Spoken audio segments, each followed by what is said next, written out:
só na morte de parabelo na mão. Se entrega, Cris. Se entrega, Corisco! Eu não me entrego ao terreno, me entrego só na morte de parabelo na mão. Se entrega.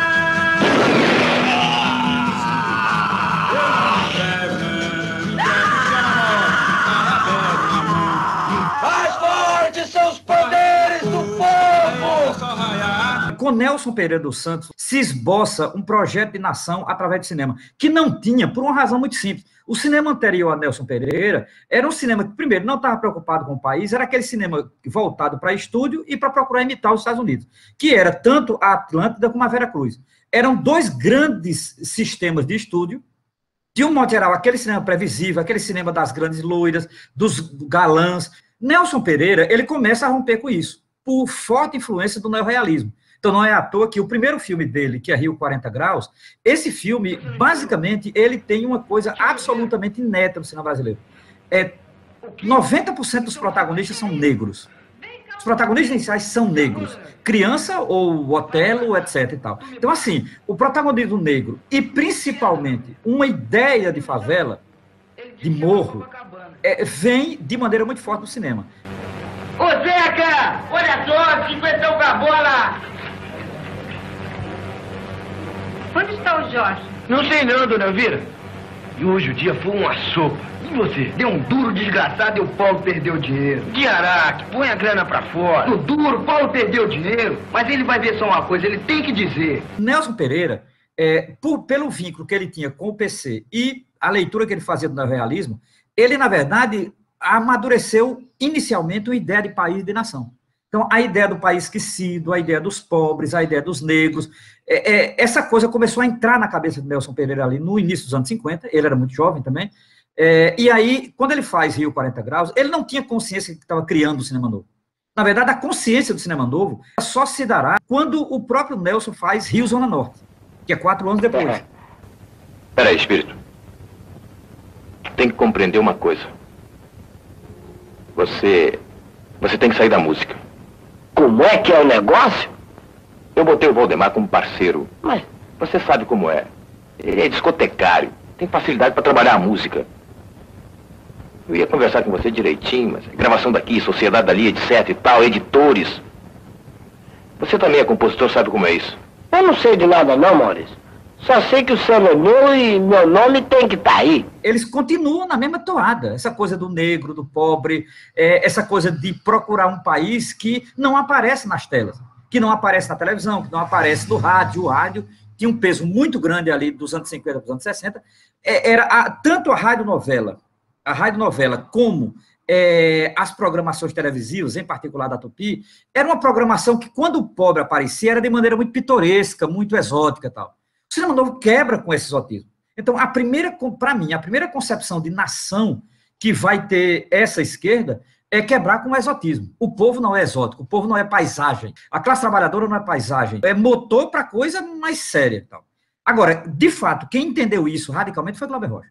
Nelson sempre preocupou-se demais com a forma, isso é muito claro. Ele domina a linguagem cinematográfica, ele é muito bom. A adaptação que ele fez de Vidas Secas é única, ninguém consegue mais fazer.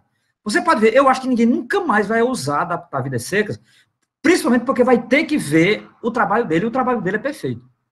Agora, Glauber ele tinha uma coisa explosiva que era assim, ele acreditava numa revolução e ele acreditava que o cinema era instrumento. Nelson ainda era muito tradicional, no sentido de que a revolução é a classe operária, cinema é arte. Veja, no cinema novo, para mim, quem quebra com isso é Glauber Rocha. Glauber acredita que o cinema ele tem uma potência revolucionária. O problema para Glauber foi o golpe de 64.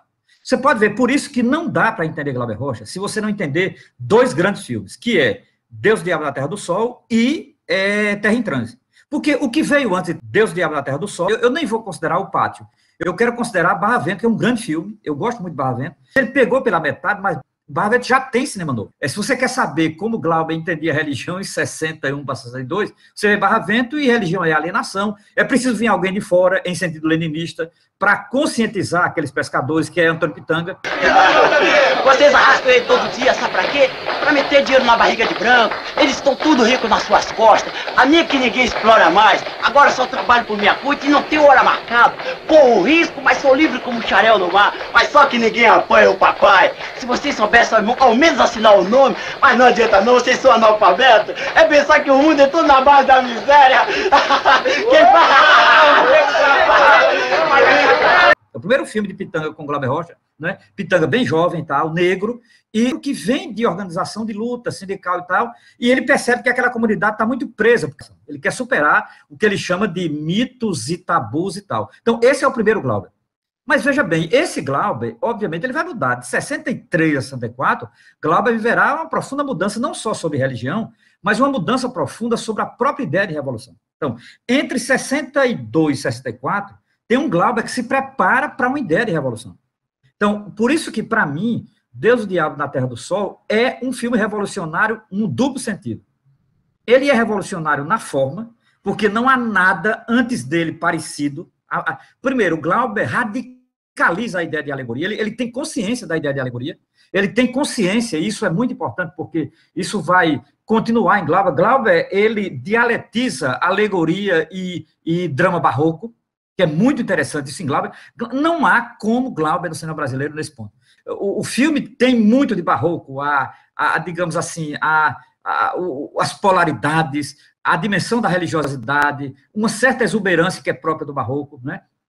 E, obviamente, um barroco é calibrado por uma religiosidade popular. Isso é muito forte. A alegoria, o sertão é alegórico, o sertão é uma região e é mais do que uma região, isso é muito. E os seus personagens, eles são aclimatados alegoricamente também. Então, por exemplo, Manuel não é apenas Manuel. Manuel é um tipo ideal de camponês. Né? E por que um tipo ideal de camponês? Porque ele mata o latifundiário. Então, o filme começa com 20 e poucos minutos de filme, Manuel mata o latifundiário. E mata por uma situação injusta, que é a coisa mais comum no Nordeste. A coisa mais comum no Nordeste, que é fazendeiro trapacear camponês em pedaço de terra ou em animal. Já disse, está dito. A lei está comigo.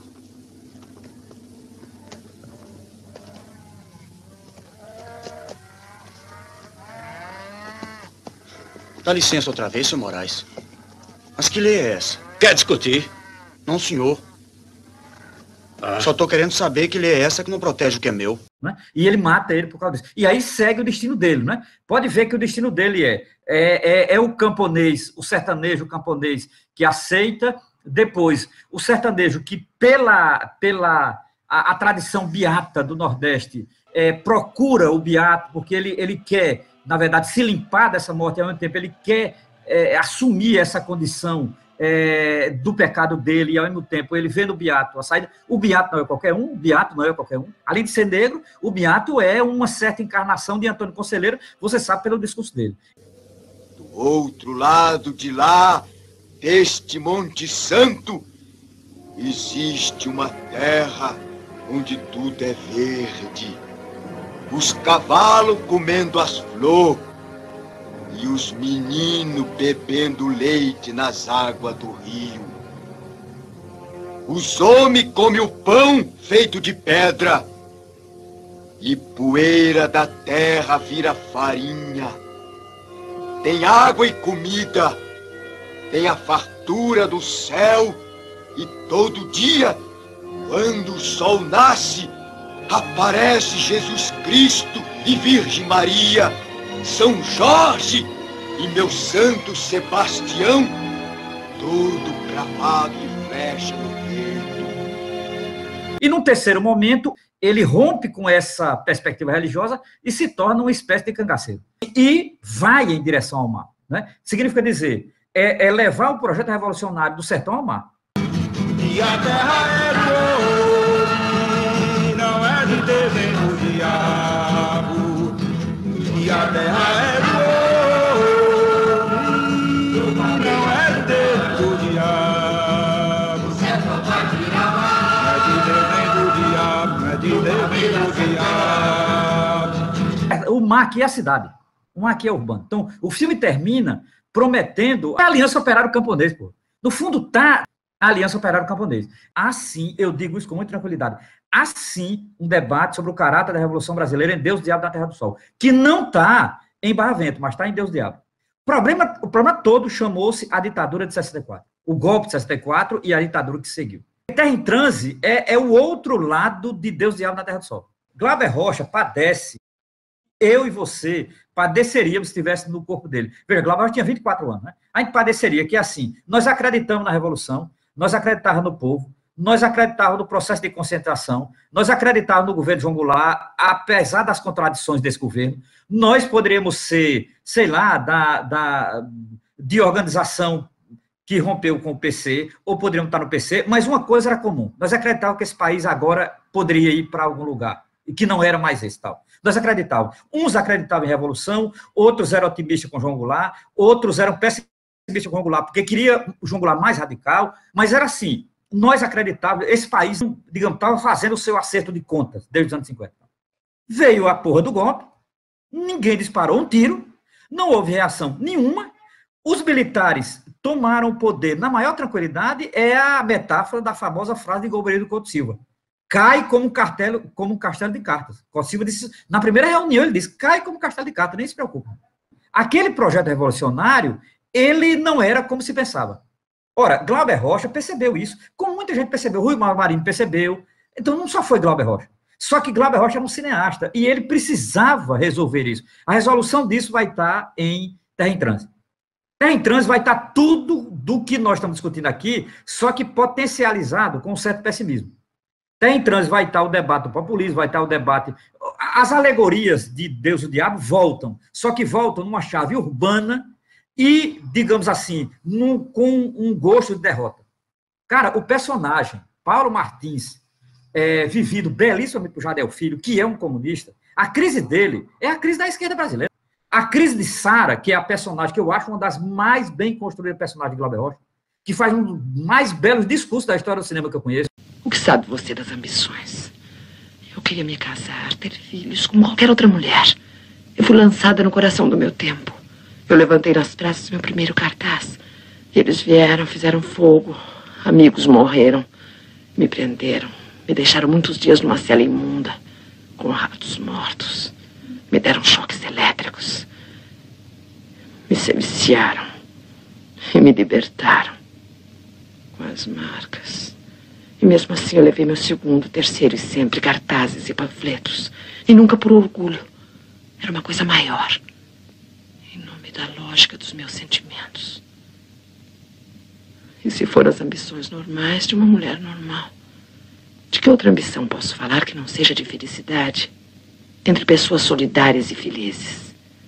O discurso dela é a consciência dessa situação. Tipo assim, ó, é como se ela dissesse, caralho, eu dei minha vida para isso aqui. Eu dei minha vida. Vocês estão pensando que é brincadeira isso? Não, isso não era brincadeira. Eu não era um folclórico 63. Não. Aquilo ali era a minha vida. Eu fui derrotado e eu tenho que assumir essa condição.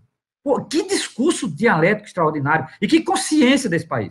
Porque você não faz um sistema revolucionário apenas apontando para a revolução. Você pode fazer um cinema revolucionário apontando para a derrota também. Olha a alegoria de uma burguesia orgiástica. A orgia, aquela orgia, para mim, é o retrato mais bem feito da história da burguesia no Brasil. Porque aquela orgia ali não é apenas bebedeira, sexo. Não tome literalmente aquela orgia. Você tome a ideia de que a burguesia é orgiástica, porque, no fundo, ela sempre é aquilo. O grande projeto dela de fazer com o povo é aquilo ali. Tipo assim, se deitar com o imperialismo e fuder o povo. Levanta, verme! Vamos lá!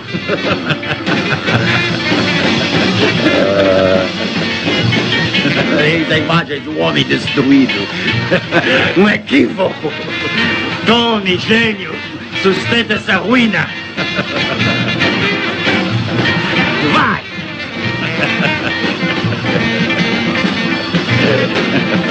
Essa dimensão orgiástica que a burguesia adora fazer, ela é um elemento intrínseco dela aqui.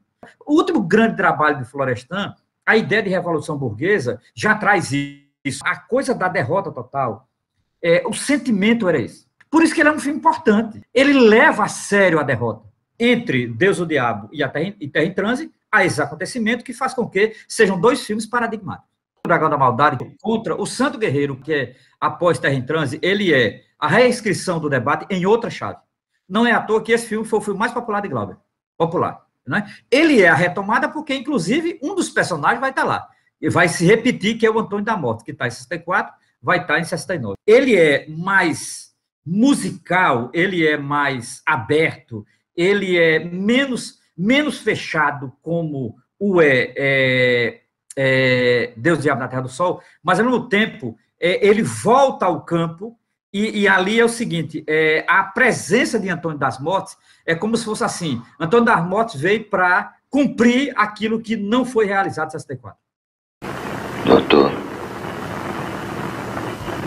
eu vou lhe pedir uma coisa difícil. É para o senhor falar com o coronel, para ele abrir os armazéns, e entregar toda a comida que resta para o pessoal de Coirana. E tem mais, doutor. É para deixar eles ficar por aí, plantando nas terras. Antônio das Mortes é um personagem muito bem construído. Porque é, de fato, aquele personagem que veio para cumprir o que faltou fechar em 64. O Dragão da Maldade, ele de fato, é pós-derrota. O Dragão da Maldade é assim, vamos completar o que faltou. Por isso que a figura de Antônio das Mortes se sobressai num debate com um professor intelectual. Impotente, absolutamente impotente. Que reconhece assim, você vai na frente, eu só posso ir na sua sombra. Sabe aquele intelectual impotente, aquele intelectual que não é à toa que descamba para um certo alcoolismo, o jogo de bilhar, tudo é metafórico naquele filme. Professor, eu tenho mais umas coisas para dizer para o senhor. A gente briga junto nessa briga, mas que de um modo diferente. Os negócios de política é com o senhor. Meus negócios é só com Deus. Está bem, Antônio. Eu divido o inimigo contigo. Só que você briga com a sua valentia e eu brigo na sua sombra. Nos três filmes, Glauber Rocha, ele toma distância de um certo modelo de intelectual. São três tipos de intelectuais diferentes. Né? Por exemplo, o Pitanga é o mais simples de todos, porque qualquer um que vem da esquerda sabe que é uma influência de um tipo de leninismo. Eu não queria ser injusto com Lenin também, só definir como se só houvesse um tipo de intelectual. Agora, o mais conhecido, que é aquele intelectual que vem de fora, que vai trazer a consciência de fora, todo mundo sabe que Lenin disse isso, sim. Lenin disse isso. Para o bem ou para o mal, ele disse isso. Então, o Pitanga encarna isso. É tão provado que ele considera aquele pessoal preso a um ritual, preso a um tipo de dominação que está vinculado à religião, e que se tivesse a consciência dele, não seria daquele jeito. O Paulo Martins, aí é outra história. O Paulo Martins é um comunista consciente.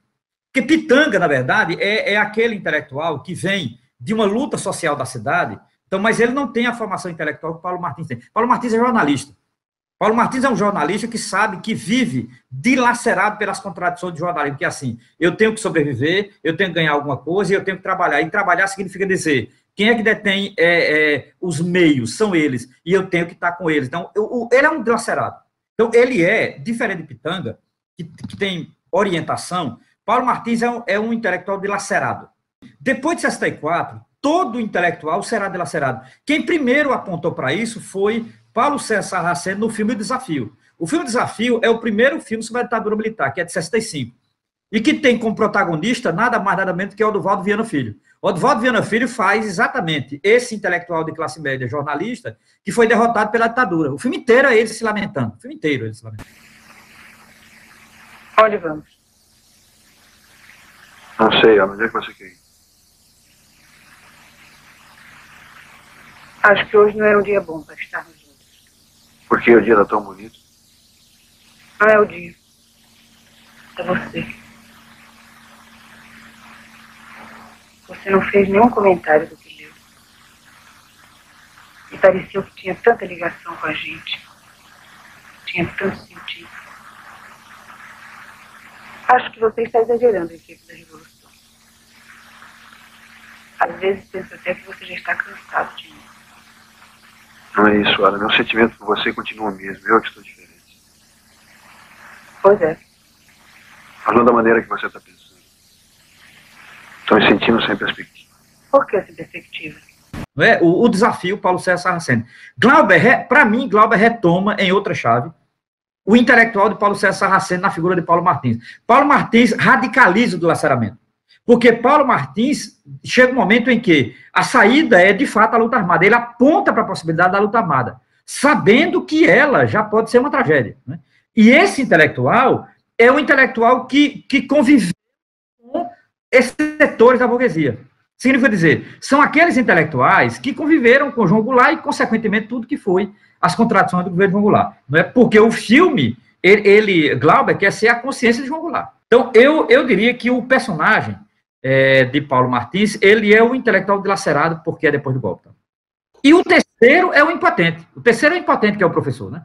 Que é um professor de interior, é um professor que abriga, sim, elementos intelectuais. Agora, é um professor que vive uma contradição que não é mais o dilaceramento, porque ele não tem o outro lado. Na verdade, ele vive a impotência. O impotente não tem outro lado.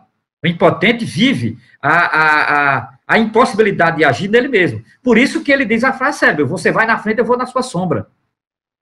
Você vai, eu vou na sua sombra, Antônio. Então, assim, por quê? Porque ele não tem mais sombra dele. Ele não é dilacerado. Paulo Martins, não. Paulo Martins ainda tem a poesia. A poesia que abre em transe é do poeta piauiense Mário Faustino.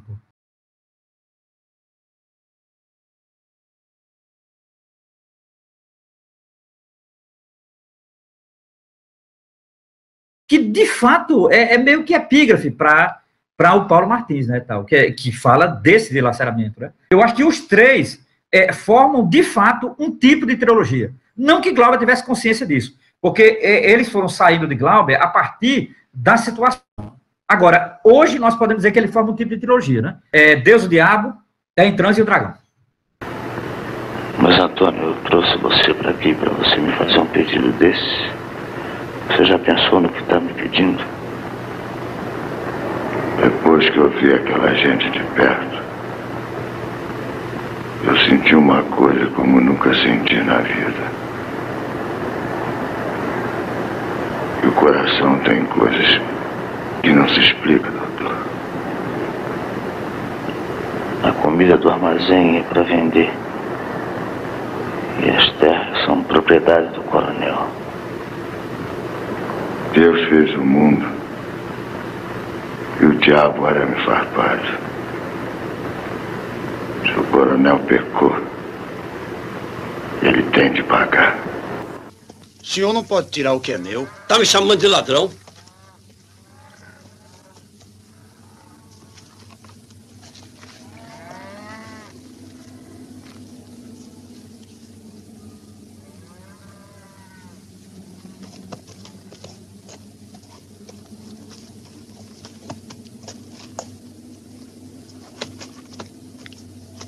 Quem tá falando é o senhor. Pra você aprender, seu ordinário.